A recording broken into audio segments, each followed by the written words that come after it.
whatever name is all that. Okay. So this video is to explain exactly how I put this uh, sell trade on volatility tenor-ness. Exactly my thought process and how I went through with everything and how I arrived at this specific trade. So I already have screenshots of the before and after. Maybe I'll put them up in front of the screen now. But let's just immediately get right into the trade. So this level analysis starts at the 24-hour time frame. Let's just ignore what has happened thus far because we are focusing on here right now. Okay. So what reason do you even have to sell this pair right now? That's one thing to think about. Well, one reason why I believe that this, or one reason I believed that this sell will hold is um price just consolidated here. It's just what you might see in terms of time frame. Price consolidated here and now broke above. Usually after price breaks above any major support or resistance, it retraces back before taking more buys in that specific direction. So after price broke out of this consolidation here to the upside, I expect the price to come back down a little bit. But that's just what I got for the 24-hour. Let's move down to the 4-hour time frame, which is where I mainly got my reasons to sell. On the 24-hour time frame, now, we see this structure being created, a QML, or rather just a QM naturally, which is just a head and shoulder pattern, a Quasimodo pattern. So with this here, one could expect price to sell once it comes into this area. So I was expecting sells because of this QM structure created on the 4-hour time frame. I didn't mark it out, but then I was expecting sells just to occur within this specific area. Obviously, you're going to like leave the square there and you're trading. So this is just the thought process behind the reason to sell. It's not necessarily like any rules to follow. We already saw our price within 24 hours. So we're expecting retracements, and then we now drop down to the 4-hour time frame. What I saw was just this shows that Atlas has to come back up here before selling more to the downside. Okay. Since I trade with using SMC or rather SMT according to Romeo, I trade using CRT, right? So after I got this confirmation on the 4-hour time frame, I dropped down to the 1-hour time frame to then see if I can find sells to take. I usually trade 1-hour CRTs and then I drop down to the 5-minute time frame to find my entries. But so this is the secret sauce. So this high has the potential for to be a good CRT trade, which would then sponsor the entry all the way down to the bottom right here. One of the other reasons I actually set my TP at the bottom is because QM trades, Quasimodo trades, usually take from the left shoulder to the right shoulder. It takes it down to the bottom of the structure. So I just assume that my TP should be down here. I'll be willing to hold the trade from whatever entry I get up here down to this bottom part here.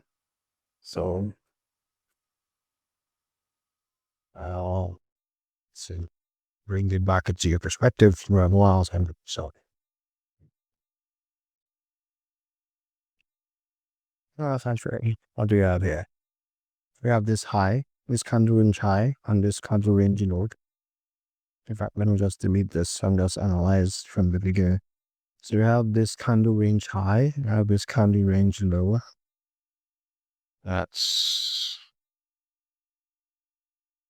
we are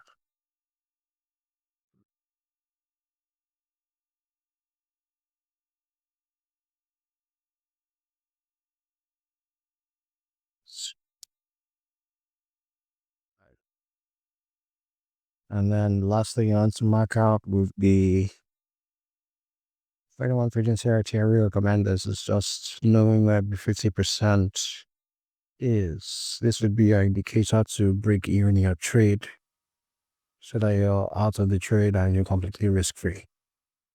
Okay. And that's the 50% lock right there. This is why you need different metrics. I have set TP1 or BE here. But since our final TP was all the way down here at this low, I set this one as TP1, TP2, final TP all the way, take profit all the way at the bottom. So this was CRT high, this is CRT low. Let's drop down to the 5-minute time frame. It's pretty simple. I'll lie to you. So when you're trading the second candle of a CRT, you are trading the direct turtle soup. So your idea is to catch it will be basically a liquidity sweep. So your idea is to catch the liquidity sweep and enter there at the top and sell to the downside, right? So I come here and I'm expecting price to sweep this high. This is the candle range high here, this candlestick right here. As the candle, the high of this 5-minute candlestick is the high of that 1 hour candle range. So I expect price to sweep this high and then sell to the downside.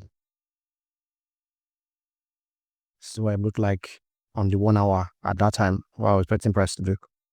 So, and I came down to the 5-minute time frame, right? And I marked out the high and I stretched it all the way back. What did we see at the back here? This also looks like inducement for something. Inducement for what? If you look here, we have a very clean SMC setup, a sweep of liquidity, a break of structure, inducement right here. Now entry would be on the QM of this structure generated for us on the 5-minute time frame. Oh, you're in a set. Oh, oh, so I marked out two things on this one. Marked out this FVG. Marked out the midpoint there, and I was thinking, okay, like that time I was thinking maybe price is going to use this midsection here to sell, and I marked it out. So I was thinking that's what will happen. And price rejected off left point for a little bit, but for the precise entry per se, I used the other block on 5-minute time frame. So entry was here using this other block here.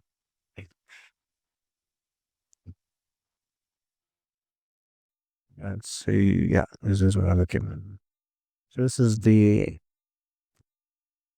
this was where I put the entry on the charts, but I entered at this actual entry was here at the FVG here, but then the entry on the charts was using the that lock. I said entry here, stop loss was around 6, I think, yeah, right above the that block, and as usual, TP would all be all the way down here. All the way down here. That's a whole 1:12. There's to reward ratio. And even though it took what, a day and a half, or close to a day and a half, like a day and maybe 7 hours, 6 hours. Even though it took that long, price eventually fell towards TP. And that's exactly how I caught this on our not 1 hour. Yeah, 1 hour CRT trade on Volatility 10 on us.